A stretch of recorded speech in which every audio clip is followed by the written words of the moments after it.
Olá, seja muito bem-vindo, muito bem-vinda a mais um Clube FI Entrevista. Se prepara que hoje tem assunto assim pra caramba sobre comparações, sobre mercado, sobre portfólios. A gente vai falar o que é melhor, um fundo imobiliário, crédito privado. Na verdade, você vai entender melhor as classes de ativos e perceber como utilizá-las no seu portfólio. E esse bate-papo hoje ele é mais elaborado, porque além do convidado Evandro Butini, sócio da Rio Bravo, que toca as estratégias de crédito privado lá, você vai saber melhor, eu tenho o reforço aqui do Felipe Ribeiro, sócio do Clube FI, e que tem feito um trabalho com crédito privado no Clube FI que é fantástico, que quem é de mercado está vendo uma revolução acontecer. Então a gente tem dois especialistas, um que está lá na ponta fazendo negócio, buscando o retorno para o cotista, e outro que está no meio, buscando facilitar esses negócios que geram retorno para o cotista. Se prepara, que é um assunto para você melhorar ainda mais sua visão como investidor e investidora. Grande Evandro, obrigado por nos dar o prazer do papo novamente. Sempre bom estar aqui, sempre bom falar com gente boa, de assunto fácil. Assunto fácil. O que faz todo dia tem que ser fácil, né? Grande Felipe Ribeiro. Obrigado por poder me receber de novo aqui. Alegria tá. Vamos ver se a gente consegue colaborar alguma coisa aí na discussão, né? Legal. Tem feito negócio, tem mobilizado muito negócio. Não diretamente com o Evandro, mas tem um time lá que sim. Legal. E isso, para quem é gestor de crédito privado no Brasil, sempre teve uma certa dificuldade de liquidez. Iniciativas, ferramentas que gerem liquidez para fazer negócio são essenciais, né? Sem dúvida. Acho que uma das grandes mudanças aí dos últimos anos foi o aumento dessa liquidez nos CRIs, que sempre foi baixo, né? Porque foi muito sempre operações estruturadas específicas, mas os nomes fazendo mais emissões, sendo mais conhecidos, as plataformas colocando esses ativos direto nos clientes, outros fundos comprando CRI, enfim, tem ficado bem mais interessante aí esse giro das carteiras. Bom, Evandro, já me empolguei aqui, comecei o papo como se a gente estivesse tomando um café, mas esqueci de pedir para quem não conhece o Evandro, para que você se apresente, fale da Rio Bravo, fale da sua trajetória, economista, mestre em microeconomia, não é? É isso aí, já fizemos bastante coisa essa vida. Mas eu estou na Rio Bravo há 17 anos esse ano, vai fazer em abril. Fui economista um pedaço aí desse período lá com o Gustavo, aprendi bastante coisa, com o Gustavo Franco. E já faz bastante tempo que eu estou tocando as operações de crédito, né? Por incrível que pareça, a Rio Bravo tem o DNA imobiliário, como vocês sabem, muito grande. A gente tem, eu sempre esqueço o número exato, mas mais de 12 bi de reais de fundos sob gestão em fundos imobiliários. Mas a gente nunca tinha, até a minha chegada lá, um fundo de prateleira, que eu falo, um fundo listado perene de CRI. A gente tinha aqueles fundos antigos de prazo determinado, que se fazia muito antigamente. Mas aí quando eu cheguei a gente fez os fundos listados, o RBHG, o RBHY, agora estamos fazendo também os fundos setipados, que o pessoal tem gostado bastante, junto com o Guilherme Reingans, o Matheus Aschen, são os principais aí membros do time de CRI. Estamos com uma trajetória bem interessante, estruturando operações, originando e gostando bastante de trocar ideia com vocês. É isso. Já entrevistei os dois, se você procurar vai encontrar o papo com ambos, gestor dos fundos imobiliários de papel e do fundo de infraestrutura, que obviamente a gente vai passar por eles todos aí, né? Ribeiro, você que está nessa há muito tempo, desde os primórdios também, fala dessa evolução do crédito privado, do CRI, agora você está vendo também as debêntures incentivadas sendo incentivadas pelos fundos de infraestrutura, né? Aquilo que os fundos imobiliários de papel fizeram pelos CRIs, os FII Infra começam a fazer pelas debêntures de infraestrutura, né? Eu tive a oportunidade de fazer o primeiro relatório de secundário de CRI em 2012. Dava para contar em 4 mãos, né? Quantidade de CRI que era negociado na época, e hoje não dá mais, né? Nem com a dos pés não dá mais. Então a gente viu, né, inicialmente um secundário, né, negociações de debêntures ganhando essa proporção, depois de padronização de escritura de debênture, calculadoras sendo criadas, E a gente está chegando nesse nível também, né? Vamos assim, estamos caminhando para esse nível dos CRIs e CRAs, que tem agora cerca de 1.500 calculadoras, está iniciando uma padronização de termos de securitização em termos de cláusula, etc. E, né, vamos assim, até há 12 anos atrás não tinha dados para serem consumidos, né? Hoje já tem uns 3 ou 4 provedores, somos um dos 4 provedores de dados, né? Tem a Rio Bravo é nosso assinante lá, e então a gente vê que o mercado está caminhando, né, cada vez mais para frente, e a gente vê, né, assim, sendo cada vez mais casos não óbvios sendo negociados, né, porque é de interesse, né? Vamos dizer assim, o Evandro deve lembrar, né? Quando aparecia algum crédito privado há 10 anos atrás, era certeza que era lixo. Certeza, era lixo. Porque se o cara tá parece vendendo, um desavisado para comprar, né? Se tem alguém vendendo é porque não presta, né? E a gente já vê hoje uma realidade bem diferente. Uma realidade bem diferente, informações disponíveis nas securitizadoras também, nos agentes fiduciários. E então a gente vê que aumentou o nível de governança do mercado, e isso favorece negociação naturalmente, e tem esses players institucionais que é o que, vamos assim, é o caminhão que arrasta o secundário, né? O que vai fazer o secundário crescer para depois a pessoa física beber uma água mais limpa, né? E aí então a possibilidade do gestor fazer esse giro dá a ele mais amplitude na carteira. Sem dúvida. Hoje no almoço, estava almoçando com uma mesa de negociação de crédito privado de um grande banco, uma mesa até focada em pessoa física, então focada mais até em produtos incentivados. Estava lá conversando com ele de alguns papéis, abri carteira de alguns fundos nossos e da indústria, assim, e o gestor fica assim com uma dor, assim, putz, aquele papel, o mercado muda muito, a gente sabe, todo mundo é brasileiro aqui, a gente sabia que no começo do ano passado estava indicando juros para o final do ano de 8, 9, e a verdade foi que estava indo para 15, 16, então, né, você tem que renovar sempre a sua carteira, e sem secundário isso é impossível. Então eu tenho papel que está na minha carteira, que eu comprei a CDI mais 1,5 em 2019. Imagina, CDI mais 1,5 em 2019, puta papel. High grade, né? A gente está falando de high grade, um deal to suit de um nome de empresa aberta. O que eu faço com esse papel hoje? Mas acho que eu vou conseguir fazer. Agora com essa mesa de secundário, de uma plataforma para pessoa física, para pessoa física um nome de uma empresa aberta, sem risco de construção mais, né? Já está pronto, pagando em dia, uma empresa boa, acho que vai dar jogo. Eu vou fazer um negócio que não vai ter perda para o fundo, vou abrir espaço para colocar uma coisa nova numa taxa mais alta, provavelmente, como vou conseguir reciclar a carteira com mais facilidade. Antigamente, quando dava para fazer emissão, lembra daquela época?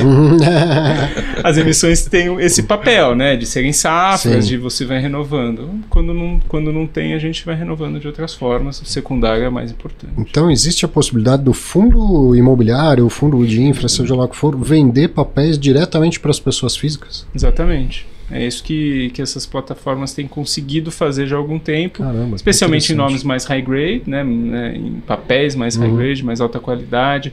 Se for empresa aberta, tiver rating, tiver subordinação, é mais fácil. Então estamos conseguindo. Não sabia que estávamos nesse nível. Tá evoluindo. Tá evoluindo. E do ponto de vista de alocação, a gente vai falar de fundo imobiliário, então daqui a pouco a gente vai falar de tijolo também em relação ao crédito privado e outras possibilidades, mas do ponto de vista de alocação, cabe eu ter o fundo de papel e também um CRI diretamente, o FIINFRA e uma debênture diretamente? Aí acho que é um debate importantíssimo, porque o Felipe vai saber bem quantas páginas tem um termo de securitização em média. Hoje aproximadamente 150, 120. Isso é só o termo de securitização. Sim. Por trás dela tem escritura de uma debênture, uma nota comercial, qualquer que tenha sido o lastro dessa securitização e outros documentos da oferta.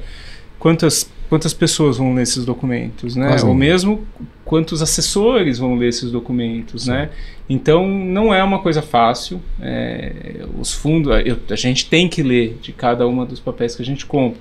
Nosso dever fiduciário ler cada um desses papéis, saber o mais fundo que a gente consegue de cada operação. Então eu acho que se as pessoas... E tem muita gente que gosta do ativo direto, respeito, ótimo, vai em frente. Minha sugestão é diversifique, pulverize, não vai ler, não leia, mas compre um pouquinho de cada uma. E boa sorte. E boa sorte, exatamente. Ou então compre o fundo, compre vários fundos, mais pulverizado ainda, porque você vai ter essa carteira, né? Cada fundo nosso tem mais de 30 papéis, os mais antigos listados.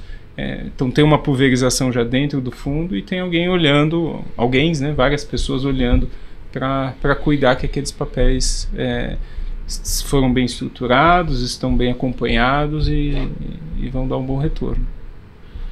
E aí, vou passar a bola para você. Alocação direta ou alocação via fundos? Não precisa ser só fundo imobiliário, tem fundo de renda fixa, exato, tem diversas possibilidades de fazer um portfólio diversificado. O que eu tenho assim, observado, né? Eu pegando a historicidade dos CRIs, né? A gente fez o caminho contrário, né? Não tinha fundo de CRI na época, quando tiveram os primeiros CRIs, né? Então começou a alocação direta na pessoa física, né? Foi até um CRI da Petrobras, foi o primeiro CRI que saiu. Da Rio Bravo.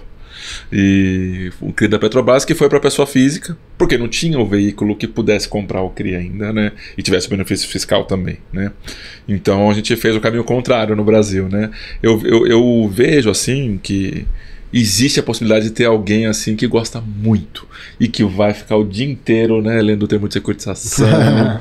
Mas é um pouco difícil, né? Porque no primeiro livro que eu escrevi, eu falo lá assim, será que é possível você ler 30 termos de securitização? Aí você vai analisar outro fundo, lê mais 50 termos de securitização, comprou 3 fundos, vai ficar a vida inteira lendo só termos de securitização, né? Então, não sei se diretamente na pessoa física, através de uma carteira administrada, é uma outra solução que vai ter alguém olhando também, certo? Então, ou através de um fundo de CRI, ou através de um fundo de crédito privado, são opções, né? Porque eu, pelo menos, não sei vocês, tá? Mas eu acredito que também, deu uma dor no joelho. Eu não vou colocar uma folha de louro assim, passar um carvão para ver se resolve, né? Eu vou no médico. Sim. E eu tô falando já há algum tempo. Tá com uma dúvida? Procura um especialista, né, do tema. E aí tem gestor, tem research, tem algum assessor de investimento que pode saber alguma coisa, até algum consultor, né? Então, assim, na dúvida não ultrapassa, né? Então, acho que é possível, pode dar certo, pode, mas a possibilidade de ter um gestor ou um administrador de carteira olhando para o ativo e acompanhando, e daí tem sistema que custa caro, aí tem o acompanhamento de compliance que custa caro. Exato. Então é mais seguro ter alguém olhando para você, né? por você. Eu penso que existe o perfil para alocação direta, e esse perfil é de um investidor de maior porte, que ele já tem um monte de coisas mais conservadoras e ele quer ter agora uma debênture diretamente, um CRI diretamente. E por que eu acho isso importante em relação às carteiras diversificadas dentro de fundos?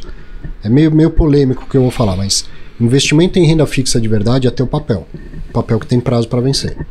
Se eu sou cotista de um fundo de prazo indeterminado, o fundo pode ter 100% de renda fixa lá dentro, mas é um ativo de renda variável no meu portfólio.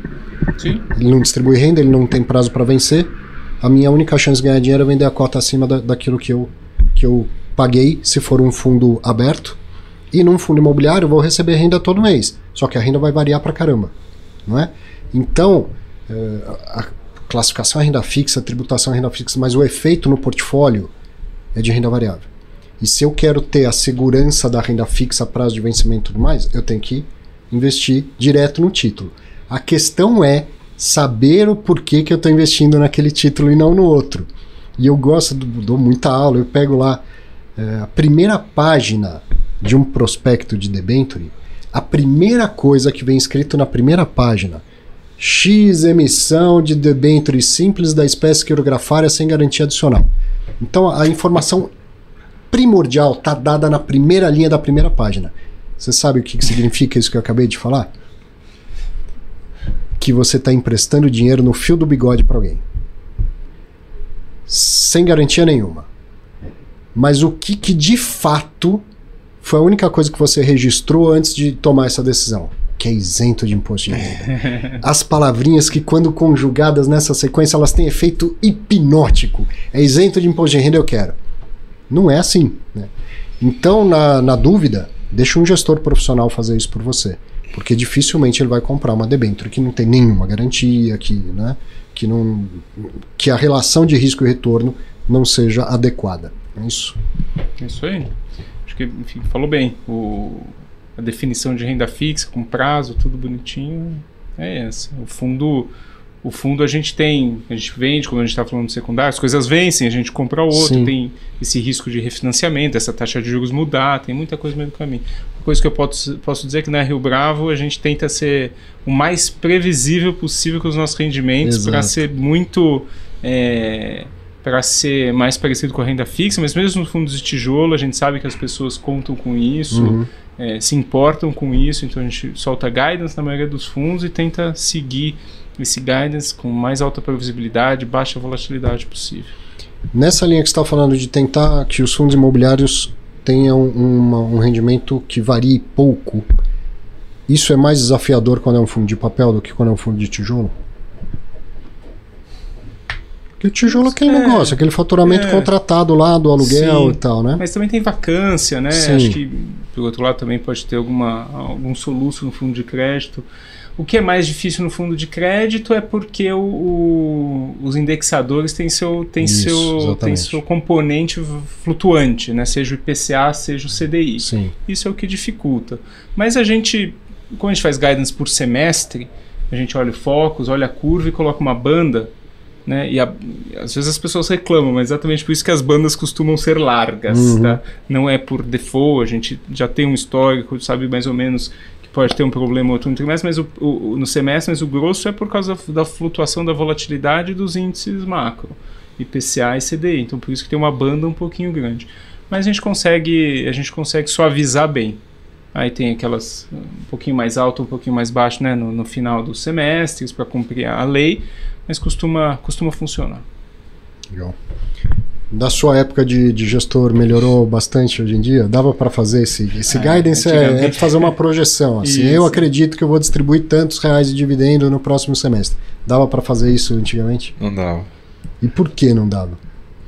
Tinha uma restrição, né, que vedava, né, e tinha acho que só um fundo que fazia, mas ele fazia assim com 10 asteriscos, né, mas de lá para cá, né, assim, o esforço tanto da Ambima quanto da CVM, que são os órgãos que regulam e autorregulam o mercado, de conseguir dar mais informação possível para os investidores, né? E a gente vê que isso está acontecendo, né? Se comparar um relatório gerencial de um fundo há 6 anos atrás com o de hoje, parece que é outro mercado. Sim. Parece não, na verdade né?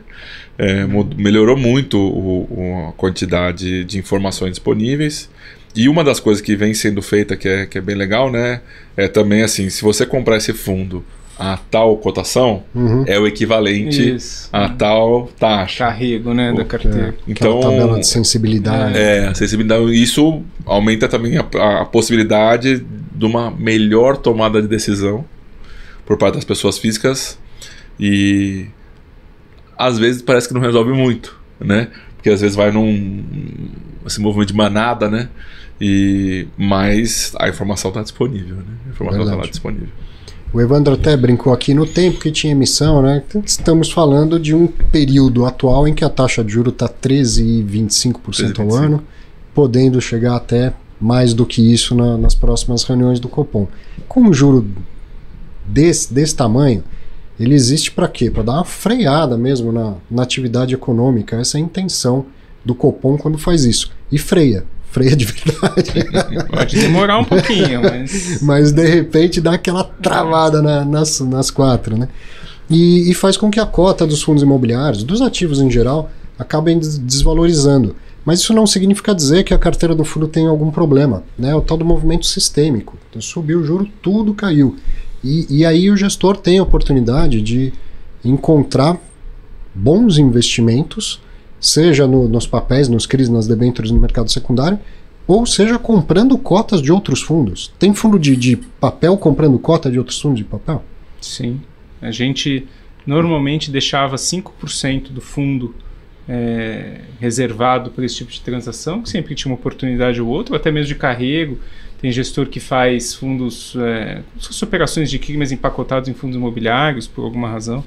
mais recentemente o que aconteceu em novembro, dezembro especialmente, a gente tinha mais caixa em um fundo, a gente chegou a 15% dele em cotas de outros fundos imobiliários, todos listados, todos líquidos, nada muito líquido, para poder aproveitar essa tabela de sensibilidade que vocês estavam falando, né? Eu também estou participando disso. Se eu posso fazer um CRI com esse mesmo risco, sei lá, CDI mais 3, mas posso comprar CDI mais 4 no mercado, vou aproveitar, uma carteira pulverizada, tudo, etc. A gente conhece bem os fundos, conhece bem os gestores, tem dentro de casa também uma equipe de fundos, né, de FOF, olhando isso para ajudar.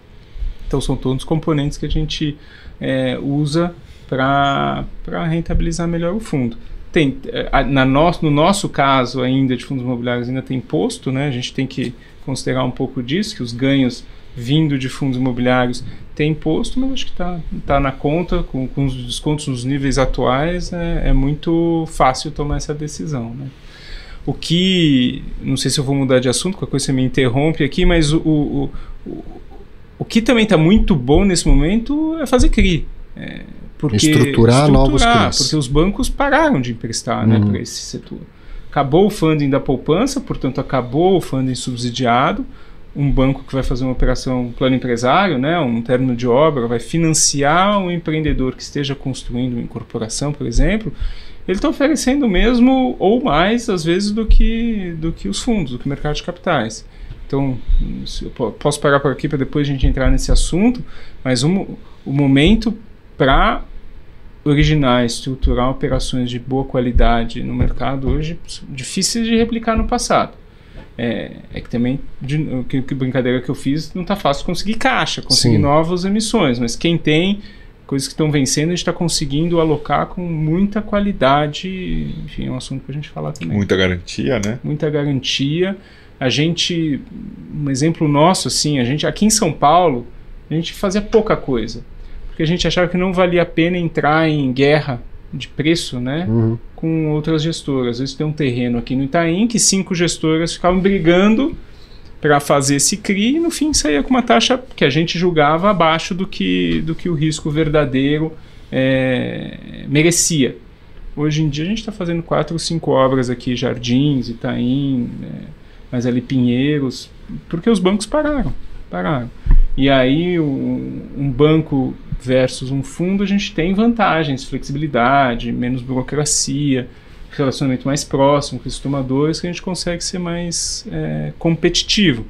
Então, no geral, seja comprando fundo, seja comprando CRI, fundos de CRI, tem oportunidades muito interessantes hoje no mercado. Você sabe que eu me lembro, há uns bons anos atrás, entrevistei o Guilherme, quando eu estava na Exame. E perguntei para ele por que o empreendedor às vezes vai preferir um CRI do que um banco. É porque é mais barato? Ele falou, não, às vezes o empreendedor paga mais caro no crédito do CRI. Só que ele é mais ajustado a toda a curva de obra dele e tal. Então, quando tem dinheiro do banco, às vezes o empreendedor prefere o CRI. Sem dinheiro de banco, então, a solução dele é assumir é isso mesmo. Um endividamento com CRI. Podem procurar o dinheiro da poupança, está todo usado. Então, é mais ou menos 1 trilhão. O saldo da poupança ele não muda muito, né? É 1 trilhão de reais. Tem um salto na pandemia que está voltando, mas é por 800 salto. E aí tem uma regra que diz que 40% disso tem que ser direcionado a crédito imobiliário. Exato. O mercado imobiliário está aquecido, apesar de tudo, né? Então tem muita gente construindo, vendendo e tal. Quem está comprando é que eu não sei, eu não sou. Mas que tem muita gente construindo e vendendo, tem. Então já está ocupado esses 400 bilhões. Tem que lembrar aí. Que isso serve tanto para fomento da produção, né, da obra, quanto para o crédito habitacional. Sim. Né? Então, o que os bancos estão fazendo acabou, o que está vencendo eles estão usando mais para financiar as pessoas físicas do que para financiar obras. E com mais restrição também. Com mais restrição, subindo os parâmetros, exatamente, os padrões de crédito. E aí, tudo na vida tem seus riscos, né? Coisa boa só aqui, mas qual é o risco desse cenário? A gente a gente empresta dinheiro para uma obra, um residencial, uma corporação, o pagamento dessa dívida normalmente vem do que a gente chama de repasse, né? Então, quando você compra um apartamento na planta, você contrai uma dívida contra a incorporadora. Quando fica pronto o imóvel, perto de ficar pronto, a incorporadora tem que ir no banco pegar o financiamento bancário definitivo, vamos dizer assim. Se os padrões de crédito do banco estão mais altos, está mais difícil, talvez aumente essa taxa de rejeição. Sim. Então pode acontecer da gente ter problemas aí no repasse, sobrar mais estoque, ser mais difícil de vender, então alguns CRIs alongarem um pouquinho Então aí mais. aquela pessoa, a família que foi lá, gostou do empreendimento, do apartamento, comprou na planta, está pagando direitinho todo mês para o empreendedor, lá a construtora, né, o desenvolvedor do prédio. Quando está pronto, tem a Bits, eu posso chegar no banco e falar, agora eu quero um empréstimo do banco que eu vou pagar por mais 20 anos. Só que o banco pode falar, então, não vou te emprestar. E aí eu tenho a dívida do apartamento, o apartamento está pronto, mas eu não tenho como pagar. Eu acabo devolvendo o apartamento. Exato. De extrato. De extrato. O tão temido de extrato. Hoje tá, pelo menos hoje as regras estão mais claras, né? Melhorou. Mas é isso. Esse é o risco. E eu vou mudar de assunto aqui, mas algo que você falou que foi o CETIPado. Então, juntando com o assunto juro alto, dificuldade de emissão, o fundo CETIPado nasceu há algum tempo atrás num período parecido, de juro bastante alto, funcionou e agora novamente tem aparecido ofertas de fundos imobiliários CETIPados. O que é o tal do CETIPado? É aquele que não vai ter cota negociada em bolsa, você não vê o preço dele na tela do seu celular. Então o objetivo é que quem tem interesse em investir nisso compre as cotas e esqueça, porque ele nem vai saber quanto que está valendo a cota no dia a dia e leve até um determinado período. Pode ser um período prazo determinado ou não. E essa estratégia, eu que sou um cara de mercado, um cara de bolsa, né? Comecei muito cedo, 21 anos em negociação de bolsa, eu gosto de tela, quero ver tela e tal. Só que as pessoas são diferentes, né? Exato. E por mais que eu torço o nariz pro CETIPado, tem muita gente que quer o CETIPado. Né? Exatamente. O investimento é perfil. Tem funcionado bem esse produto? A gente também tinha esse preconceito, mas a gente tinha dúvidas quanto à legalidade, viabilidade, enfim, várias dúvidas sobre o CETIPado. Então nessa primeira leva a gente não fez nenhum. Agora que a gente está fazendo, porque pegou, isso que você falou, é regulatório, é o público, comercial, tudo, né, pegou. E está funcionando. Tem pessoas que preferem não ter essa volatilidade que a gente estava falando aqui do listado, que gera esses descontos, gera essas situações, e preferem investir nesse fundo que flutua menos, né? Então, ele é um fundo que ele continua sendo marcado a mercado, né? Isso é uma coisa importante. Tem um administrador que olha os ativos, custodiante, que olha os ativos e diz qual preço eles estão valendo, que é o equivalente à cota patrimonial dos listados. Então, essa é a cota de referência do CETIPado. Então, lá no aplicativo, o cotista olha todo mês, a cota patrimonial do seu fundo. É isso. Tem até algum secundário, acho que as grandes instituições têm conseguido fazer um secundário organizado, né, de balcão, mas, óbvio, dependendo de achar a outra ponta, às vezes cobrando alguma coisa para fazer essa transação, o que nos listados hoje quase nenhuma corretora cobra, né? Mas tem tido essa possibilidade. Mas também a gente tem sentido, os últimos 2 meses foram tão voláteis, o ano ali, né? Foram tão voláteis que o patrimonial sofreu, essa é a verdade. Sim. Você tem um título de PCA longo, a gente está falando de um título de duration de 5, de prazo de quase 10 anos. Até lá do IPCA, ele teve uma volatilidade. E o cotista, mesmo do CETIPado, caiu 2%, a gente já vê que o cotista sentiu. Ligações, pânico, essa é uma dificuldade que as pessoas têm, né? Faz parte, né? Nossa, do assessor, da corretora, explicarmos exatamente o que está acontecendo. No dia que sobe 2, ninguém liga. Né? Ninguém liga. Exatamente. Não, esquisito, né? Ninguém. Perguntar por que subiu, todo mundo sabe. Agora por que caiu, todo mundo quer saber. Né? E eu acho que e vocês fazem um excelente papel nisso. Tem vol boa, tem vol ruim, vamos dizer assim, né? Essa é uma vol boa, assim, tem alguém olhando o teu ativo todo dia, marcando ali por um preço justo, que reflete exatamente as condições do mercado de hoje. E se tiver um problema de crédito, vai marcar também. Aí é outra história, né?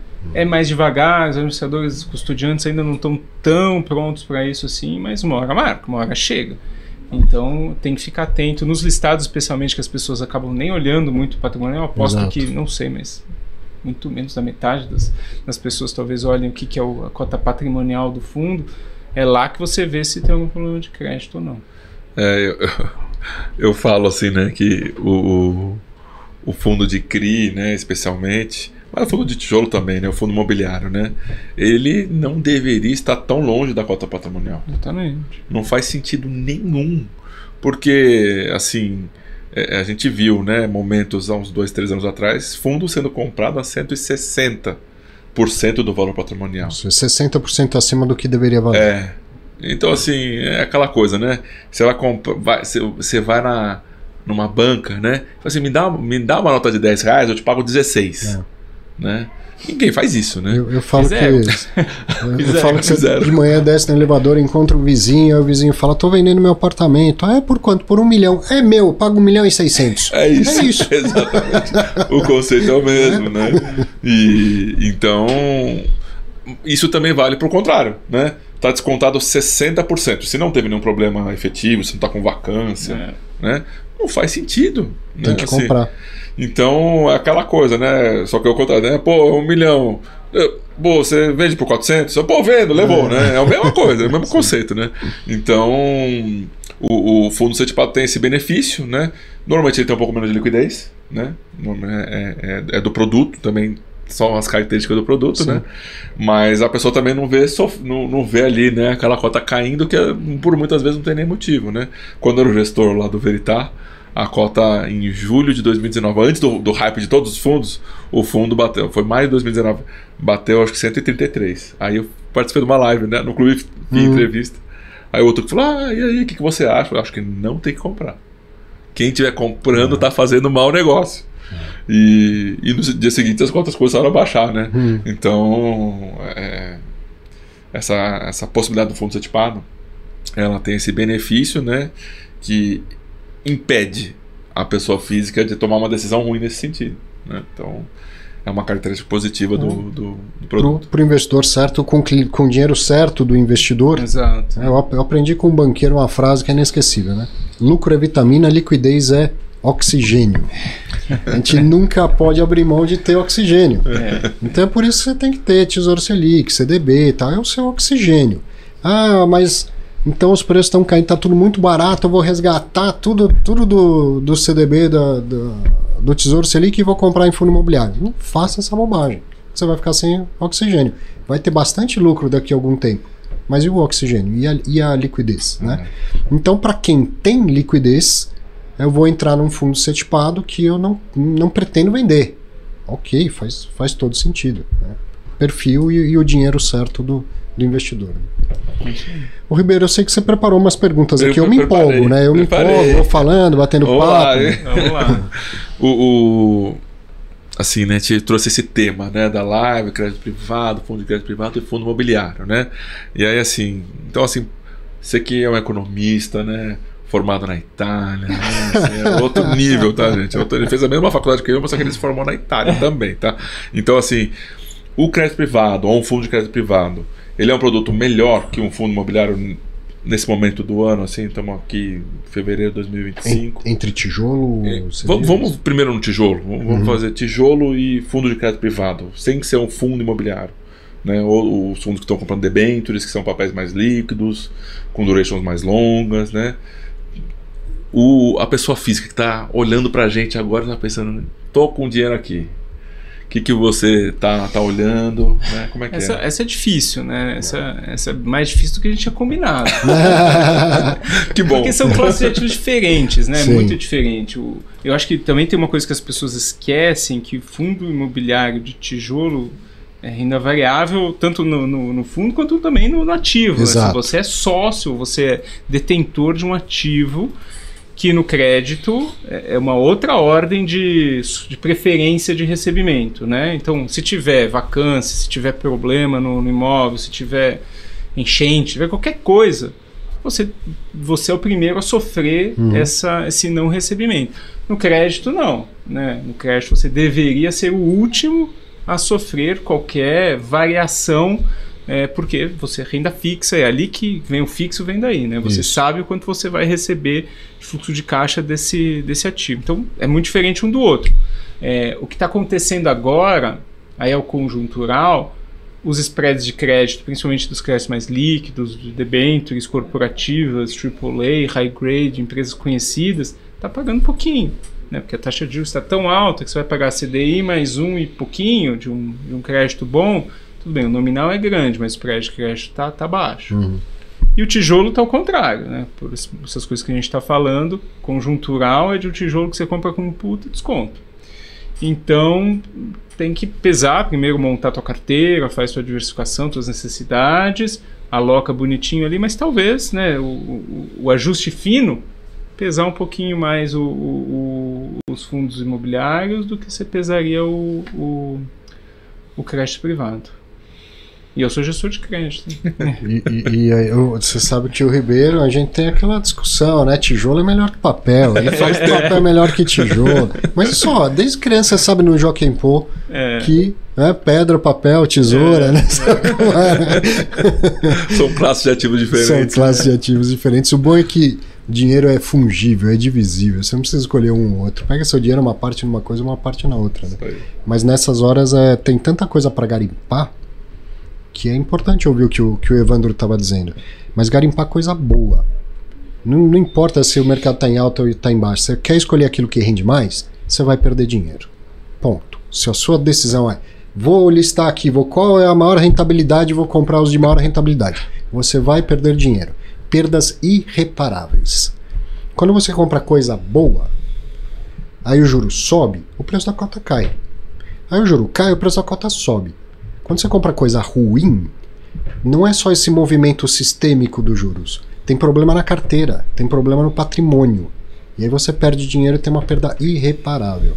Então, investir não importa se é na alta ou na baixa, você compra coisa boa. Na baixa, você pode comprar coisa boa com desconto. Olha que maravilha. Mas não é aquilo que está rendendo 1,5% ao mês, 1,7% ao mês. Isso é coisa ruim e você vai perder dinheiro.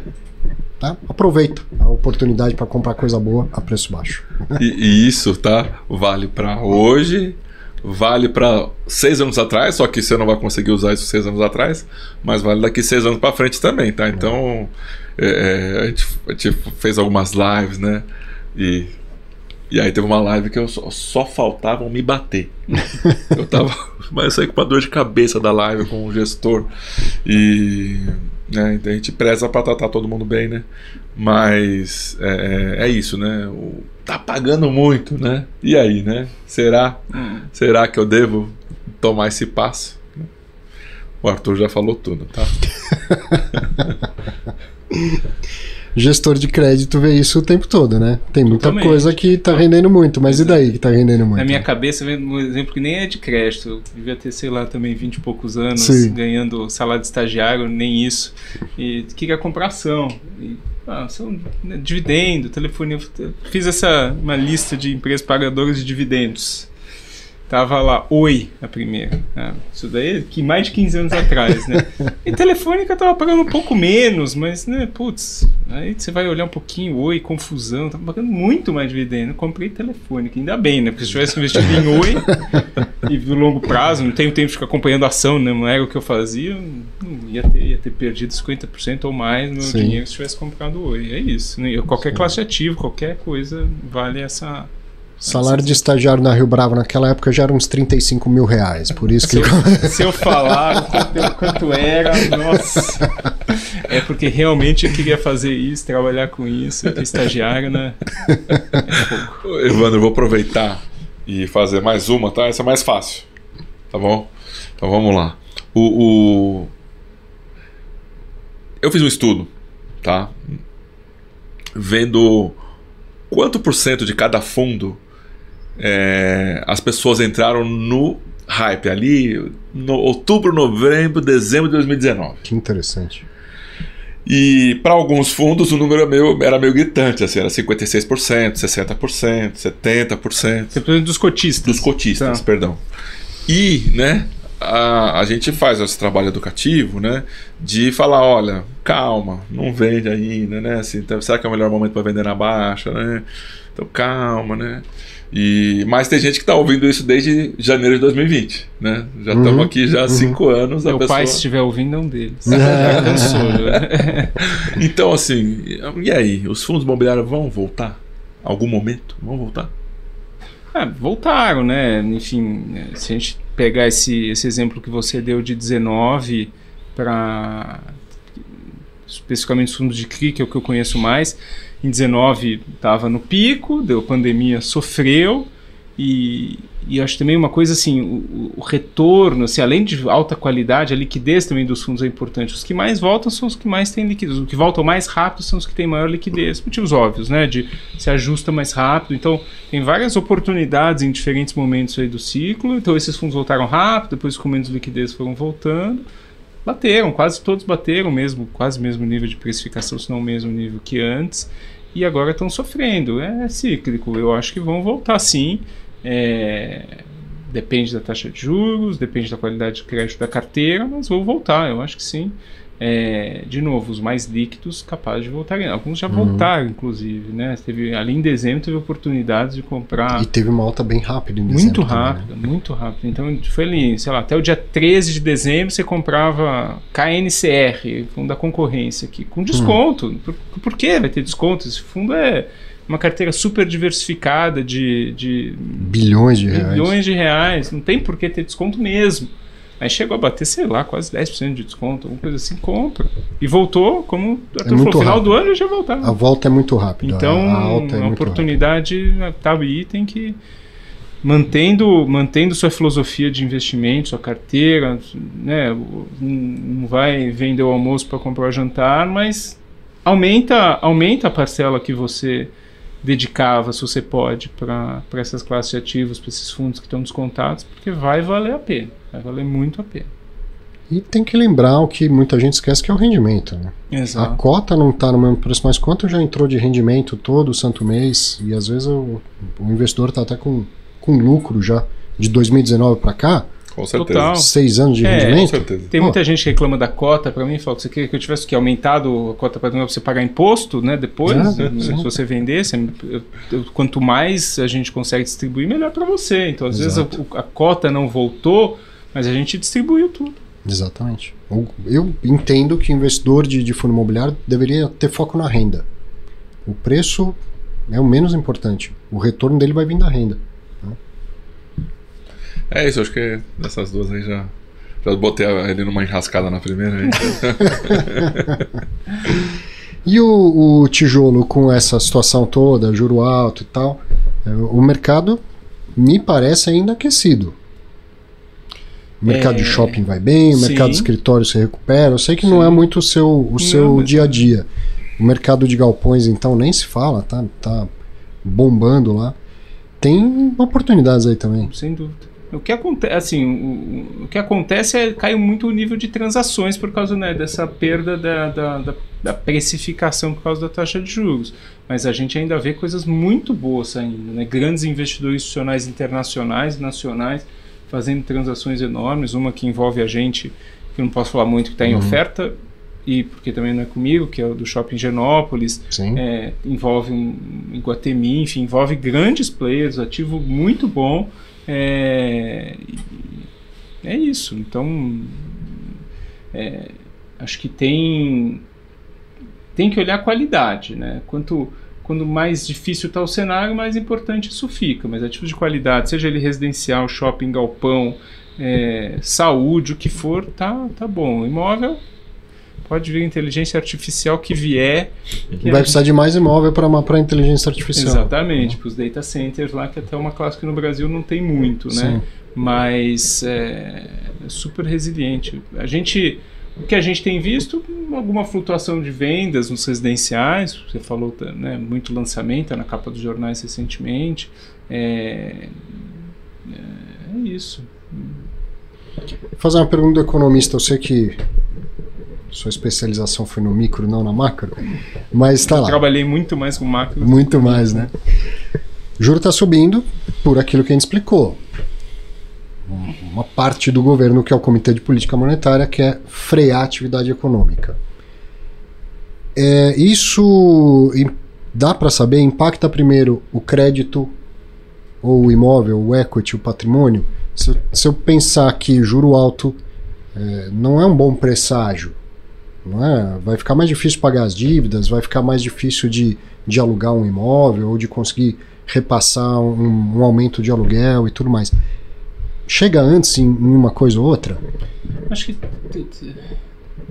bem diferente, né? Tem uma parte que é que é muito bom para o crédito, que é a indexação. Né? Então, o juro subindo, a inflação subindo, os ativos são corrigidos mensalmente por esses indexadores, na cabeça vai aumentar a remuneração para o investidor. Mas vai ficar mais difícil do devedor pagar. Exatamente, vai ficar mais difícil do devedor pagar. E aí, eu sempre falo isso quando vem, acho por isso que não me chamam tanto, mas tem essa diferença, né, muito grande. A qualidade do ativo é muito diferente, né? Porque o tijolo, normalmente, em média dos fundos, ele é de uma qualidade mais óbvia, vamos dizer assim, do que em média dos CRIs. Os CRIs você tem muito mais pulverizado, você tem operação no Nordeste, no Centro-Oeste, no Norte, em todo lugar. Tijolo, 70%, eu diria, está aqui em Rio, São Paulo, Minas, sabe? Mas, para responder a sua pergunta, é aquilo que eu falei da estrutura de capital. Equity deveria sofrer mais quando tem algum problema do que crédito, mas tem essa diferença de qualidade das duas classes que misturam um pouco a situação. Os fundos de tijolo e os fundos de CRI também respondem diferente, porque o tijolo é muito difícil reciclar o portfólio, né? Você comprou um ativo, é um ativo líquido por natureza, você não vai vender um prédio com a mesma facilidade que você vende um CRI, né? Com esse mercado de liquidez que a gente estava falando. Então, eu consigo reciclar a carteira de crédito, seja de indexador, seja de spread de crédito, qualidade, mais rápido. O que a gente está fazendo hoje, mesmo nos nossos fundos mais high yield, eu acho que o investidor com que a gente conversa, isso não vai refletir na cota, infelizmente esse desconto que a gente estava comentando vai demorar para fechar, mas ele percebeu que o CDI mais 6 que ele já quis, hoje não dá para dar para ele CDI mais 6 numa operação que eu fechar hoje. Impagável. Então, quem vai me pagar de volta, né, numa sênior, né, com um CDI mais 6? A gente está falando de 22, talvez, % ao ano. Então, vamos mirar um CDI mais 4, né, nessas novas originações, nessas novas coisas que a gente está fazendo, para ninguém ter dor de cabeça, todo mundo poder dormir à noite, você. Eu acho que muitos investidores, na verdade, que a gente fala, entenderam isso, tá? E a gente está atuando no crédito para aquelas safras mais antigas que a gente fez com spread de crédito bem alto, porque o mercado estava assim, no final, sei lá, o CDI há 4 anos atrás estava 2, e a gente fez operação a CDI mais 7, e era 9, e hoje é 20, vai ser 20. Para a gente, como a gente pode atuar junto com eles para resolver? E o que a gente pode fazer? Se tiver tudo muito bem na operação, não tem onde melhorar, vamos chegar e vamos reduzir, vamos dar um E, vamos fazer o que precisar. Porque senão não vai pagar, né? Exatamente. Mas tem um caso concreto acontecendo que não tem sobregarantia no CRI. Seja porque amortizou já, obra andou, seja o que aconteceu, tem sobregarantia. Vamos fazer o seguinte, você tem aqui essa garantia, vende essa garantia, que foi uma garantia externa, um terreno, amortiza a dívida e eu reduzo teu spread. Conversa que a gente está fazendo agora. Então, eu acho que no CRI você tem muito mais flexibilidade para atuar e tentar ter menos impacto do que no tijolo. Muito bem. E os problemas de crédito estão aparecendo? Olhando de forma estatística, né, de RJs, em média estão. Quando a gente olha a estatística de RJ, tem um componente do agronegócio muito grande, então aí com os gestores dos FIAGROS, com certeza está sendo um assunto. Corporativo também, agora nos imóveis não vejo ainda muito diferente do normal. Tem uma parte que é normal, estatístico, projetos que estão certo, dão errado por motivos mais micro, mas não vejo nada sistêmico por enquanto não, Arthur. Acho que essa situação de repasse que eu mencionei ainda não pegou generalizado, ainda nada muito sistêmico não. E no caso das debêntures, gente, óbvio, nós somos apaixonados por fundos imobiliários, né? Mas tem os outros mercados, os FIINFRA e tal. No caso das debêntures, alguma mudança com alta dos indexadores, com alta de juros? Debêntures de infra, né, incentivadas, não. O Project Finance é bem amarradinho e é tudo IPCA, por definição. Tudo IPCA, né? Verdade. Ou outros índices, mas a grande maioria IPCA, o que ainda não subiu tanto. Nas debêntures corporativas, que a gente tem visto muito, é a marcação a mercado também batendo bem. Aquelas empresas que não são muito óbvias, vai duplo A, né, aquelas que têm rating, sofrendo, saindo de CDI mais 1 e pouco há 3, 4 meses atrás para CDI mais 4, hoje em dia, algo nessa ordem de grandeza de empresas um pouco mais alavancadas, mas ainda nada também de default, tá? Pode ter um caso ou outro, mas as empresas parecem ter entrado nesse ciclo menos alavancadas, e ano passado o spread de cash estava tão bom para levantar dinheiro, tão baixo, que essas empresas conseguiram se financiar com prazo longo e spread baixo. Vamos ver se o CDI não vai subir tanto a ponto, né, de tornar esse spread adicional insignificante, porque o CDI está muito alto.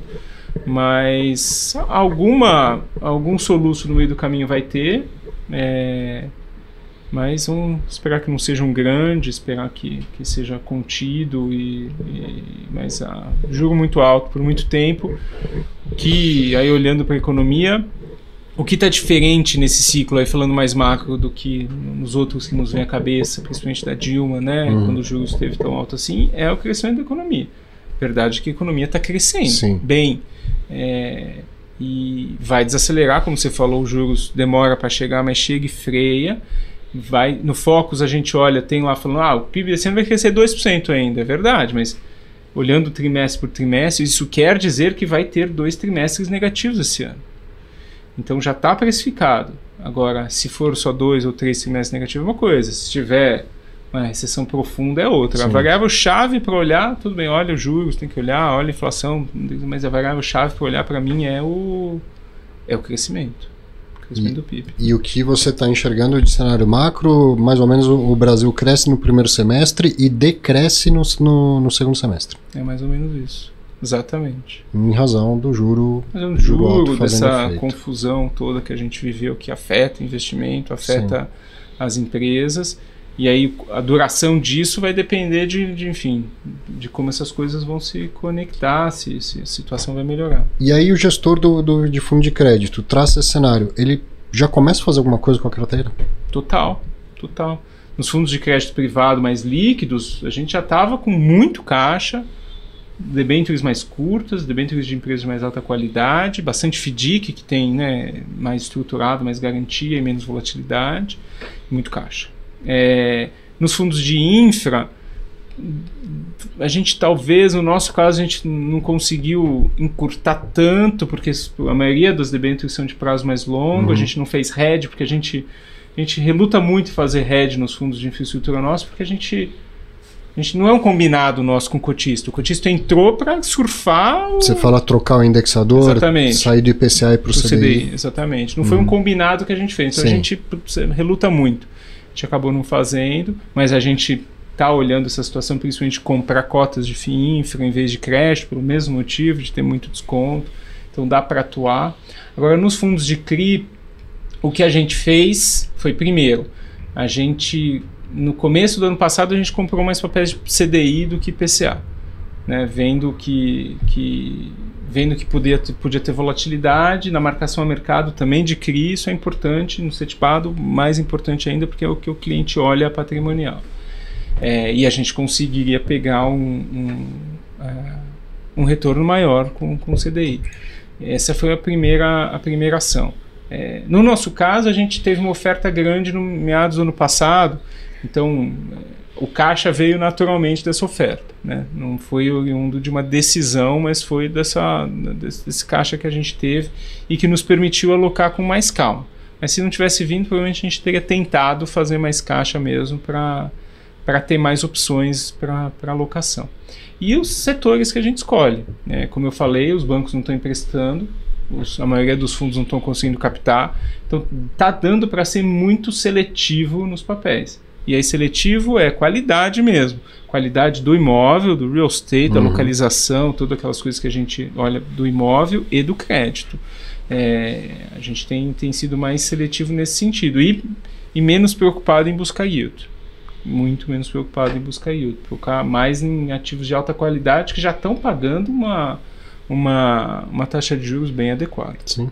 Bom, você tem títulos públicos pagando uma baita taxa, né? E para ir para o crédito privado buscar algo ainda maior. Ô Ribeiro, você gosta de escrever livros, né? Para quem está assistindo ao fundo, tá vendo lá a Feed Cria, um dos livros do Felipe Ribeiro, e tem um mais recente que é um compilado aí de tudo que mudou de regulamentação. E os últimos 2 anos foi de muita atividade nisso, né? Não só a CVM, o Brasil mas... é sempre, né? Uma oportunidade. Tem artigo para todo mês. Exatamente. Apesar né? disso, e aproveito para dizer parabéns pro meu colega colunista da Capital Aberta, que seus artigos são sempre excelentes. Trouxe aqui o livro, aproveitar, então, o momento do Jabá. Obrigado, muito bom. Justamente esse livro que tem um compilado de tudo que vem mudando na regulamentação em fundo imobiliário, Fiagro. Eu tive uma oportunidade que a gente vê que, assim, né, às vezes o início da carreira ele molda alguns caminhos, né? E eu não vou falar o nome nem da casa e nem do chefe, tá? Mas ele, assim, para poder participar na Ambima, se você não vai em 3 reuniões consecutivas, você perde a cadeira. E aí, meu chefe já não tinha ido em 2. Falou, pô, vai lá você. Eu era estagiário. E aí eu fui lá e me apaixonei pelo tema de ajudar na regulação. Então, eu comecei a apoiar a regulação, a autorregulação quando era estagiário. E desde então eu me apaixonei pelo tema. E aí eu fico acompanhando cada alteração, eu já fico lá esperando, já sei. E aí as pessoas descobriram que eu gosto desse tema, mas parece que vai ter alguma coisa. Sim. Se prepara aí, né? Então, os últimos 2 anos, assim, sem brincadeira, todo mês teve alteração, ou regulatória ou legislativa, e também teve do CMN, que acaba sendo regulatória não objetivamente, né? E isso mostra para você, investidor, que os reguladores e autorreguladores estão de olho nesse produto. Exato. Isso impacta diretamente a sua vida, né? O Evandro também escreve, né? E a gente vê que realmente, assim, está tendo uma atenção, né, específica com os fundos imobiliários, com os fiagros, com os CRIs, com os CRAs, com as debentures, que são todos os ativos que a gente falou aqui, né? Então... Nem sempre é bom, né? Mas sim, na maioria das vezes é. Mas, né, assim, um dos motivos que, de exemplo, foi tão ruim para os fundos imobiliários foi esse soluço, né? Que está passando, vamos ver, né? Então, as decisões, né? Então eu vou aproveitar e trazer uma pergunta para o economista, tá? As decisões que o governo faz, né? E fala coisa no Fantástico de noite, né? O quanto que isso impacta a decisão do investidor de continuar investindo, de continuar confiando nos investimentos, esses movimentos, né? E aqui, tá, não estou levantando a bandeira nem para esse lado, nem para esse lado, tá? Estou só fazendo uma pergunta objetiva de macro, tá? Assim, como é que é a sua visão, né? Eu sei que você escreveu um artigo recente do assunto, tá? Então... acho que a grande coisa é escapar do headline, assim, escapar do ruído, né? Escapar daquele recorte que seja o Fantástico, seja as mídias sociais fazem, daquela fala polêmica do ministro, de quem quer que seja, né? Por exemplo, eu acho que é de dezembro dos fundos imobiliários, cara. Acho que eu não sei o que vai acontecer, provavelmente pelas falas recentes eles não vão colocar o tal do imposto indireto nos fundos imobiliários, mas se colocassem, a verdade é que vai ter para todos. Ninguém está falando muito isso. Seu fundo de crédito privado, nosso fundo de crédito privado, o que você investe de debêntures, ninguém sabe como, ninguém sabe quanto, mas vai ter, provavelmente. Então, é uma confusão. Esse negócio de imposto indireto, por exemplo, é muito complexo. Você fala com 3 advogados, os 3 vão falar coisas diferentes. As falas do próprio Bernard Api, nem ele que inventou o imposto sabe o que vai acontecer. Então é uma confusão gigante. Você vai vender teu ativo podendo perder 10%, simplesmente você decidiu vender naquele dia por causa disso. Parece tão óbvio que essa tributação no fundo é descabida que é muito difícil acreditar que esse negócio vá adiante, né? Mas o que eu queria te perguntar, Ribeiro, sobre a questão da regulamentação, há um bom tempo eu comecei a falar de Fiagro aqui também, né? E depois de FIINFRA e tal, e falando assim, o que ele tem de parecido com o fundo imobiliário é só a casca. Na verdade, são coisas completamente diferentes. E olhe lá, né? Porque realmente... E os eventos de crédito, de gente não conseguindo pagar, de empresa em recuperação judicial, mostraram muito bem uma diferença entre fundo imobiliário e Fiagro. Os Fiagros estão lá fazendo provisionamento de prejuízo, remarcação e tal, então às vezes...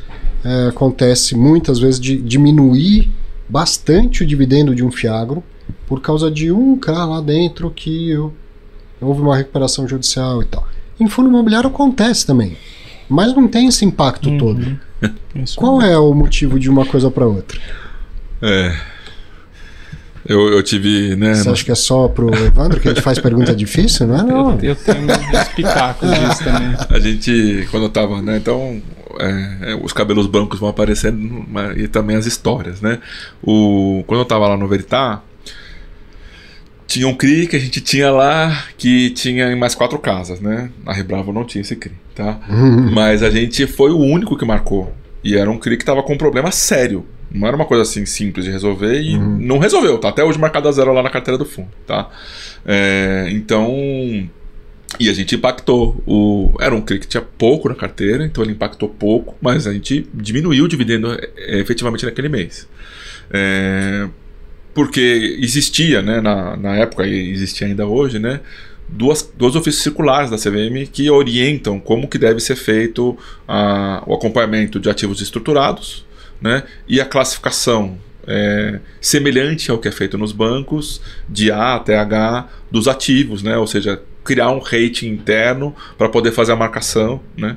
Então a gente aplicava já isso lá na época, lá, né, e parece, né, que para os FIAGROS está valendo, né, muito claramente isso, né, e deve ser uma tendência a acontecer com os fundos de CRI. O Evandro já estava falando disso, né, que nos fundos retipados já está acontecendo, se tem, né, então, né, mas o que me parece bem claro, assim, tá, que não se percebeu, assim, né, na indústria como um todo, principalmente os administradores que são os responsáveis por fazer essa marcação e tem as metodologias deles, como vê um ativo novo, eles foram talvez ler de novo lá o anexo 6, foram olhar com mais detalhe e se encontraram com essa marcação muito objetiva, muito clara.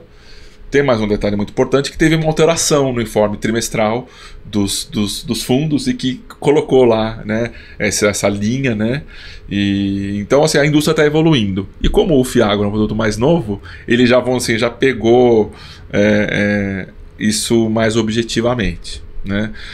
O que eu, vamos dizer assim, né, spoilers, né, o que eu sei que está acontecendo, né, é uma busca da CVM para entender por que o fundo de CRI ele baixa 20%.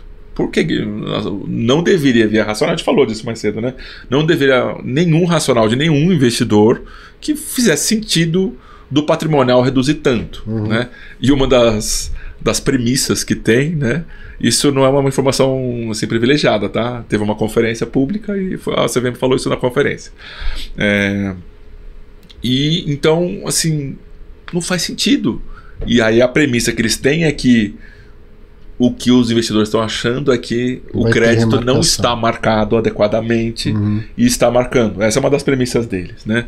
E eu não acho que seja só isso, tem outras coisas, né? Tem o movimento de mercado efetivamente, né?